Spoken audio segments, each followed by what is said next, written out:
Alors cette clé pour ouvrir le verrou des archives nationales, notre invité, le chercheur François Graner, la demandait dès 2017. On vous voit ici déposer symboliquement une grande clé en bois devant l'entrée de l'Institut François Mitterrand à Paris pour réclamer l'ouverture donc des archives de l'Élysée sur le génocide au Rwanda. Êtes-vous pleinement satisfait aujourd'hui des annonces faites par Emmanuel Macron de la création d'une commission avec 9 historiens et historiennes qui vont donc pouvoir accéder à ces archives classifiées sur le rôle de la France justement au Rwanda? Alors je vais d'abord resituer un petit peu le contexte parce que depuis le temps que j'écoute Hubert Védrine qui dit toujours la même chose, il ne cite jamais de documents. Alors nous, à l'association Survie, on vient de sortir un résumé de 25 documents principaux qui établissent bien ce qui s'est passé. Et ce qui s'est passé, c'est très clair, c'est que la France a fait au Rwanda comme elle a fait dans beaucoup d'autres pays. C'est certains décideurs ont décidé d'essayer de soutenir un régime ami pour garder le pays dans la zone d'influence. Mais le cas particulier du Rwanda, c'est que le régime qu'ils ont soutenu, ce sont les extrémistes Hutus qui ont fait le génocide des Tutsis et ils l'ont soutenu en connaissance de cause avant, pendant et après le génocide.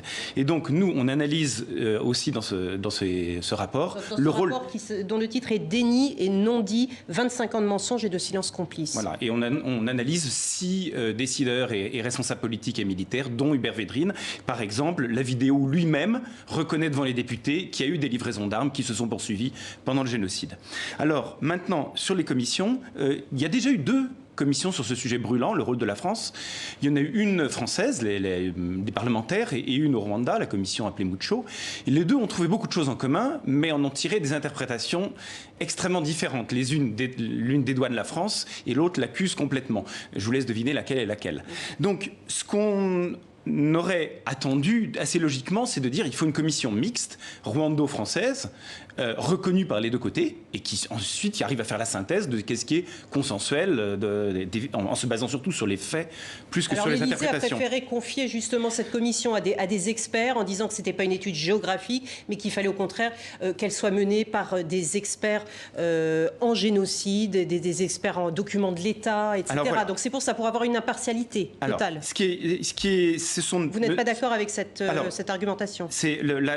La composition est une chose, et la composition est plutôt bien dans la mesure où c'est des gens qui sont compétents sur les génocides et qui sont compétents sur les prises de décision, les politiques publiques. Il se trouve qu'aucun n'est compétent sur le génocide des Tutsis. Bon, ça, c'est une chose. C'était voulu, surtout, ça. Mais c'est voulu. La question que je pose, c'est pourquoi pas une commission rwando-française? Pourquoi purement franco-française? Ça, je n'arrive pas à le comprendre. Et l'autre chose, c'est quel mandat est là? Et ça, c'est là le plus inquiétant, en fait. C'est pas la composition de la commission, c'est le mandat que lui donne le président Macron. Parce qu'elle est censée parler du rôle de la France. Or, l'essentiel du communiqué de l'Élysée parle du génocide des Tutsis lui-même, comme si c'était ça le sujet d'étude, comme s'il fallait lever des zones d'ombre sur le génocide des Tutsis. Alors qu'on a bien compris que votre combat, c'est de voir l'implication de la France dans le génocide des Tutsis et des Hutus modérés. Pas seulement mon combat. Ce qui est en débat pour les Français, ce qui concerne les Français, c'est ça, c'est le rôle de la France. Alors l'ONU, les États-Unis, la Belgique avaient eux aussi été taxés de complicité, mais alors eux justement pour leur inaction, alors que la France c'est pour cette complicité avant, pendant et après le génocide lui-même. Demain, je le disais, Emmanuel Macron ne sera pas présent à Kigali pour des raisons d'agenda. Alors il envoie un représentant officiel en la personne d'Hervé Berville, qui est député, lui-même rescapé du génocide. Il est Tutsi, il avait 4 ans lorsqu'il a été adopté en Bretagne. D'ailleurs, c'est une erreur, selon vous, qu'Emmanuel Macron ne se rende pas sur place? Alors, nous, ce qu'on pense, c'est que Macron recule devant la reconnaissance officielle du soutien de la France aux génocidaires. Et on a bien peur de devoir patienter 25 ans de plus. Là, on a vraiment, avec cette commission, je souligne qu'on a un recul par rapport à Hollande, puisque Hollande avait promis d'ouvrir les archives, de permettre vraiment un débat public dessus. Et Macron se contente d'habiliter 9 personnes de plus au secret défense. Ceci dit, on devra en savoir plus dans les 2 ans à venir, puisque le premier rapport doit être pondu, excusez-moi du terme, dans 2 ans. On peut espérer, mais je ne sais pas ce qu'ils feront de plus que la mission parlementaire. On ne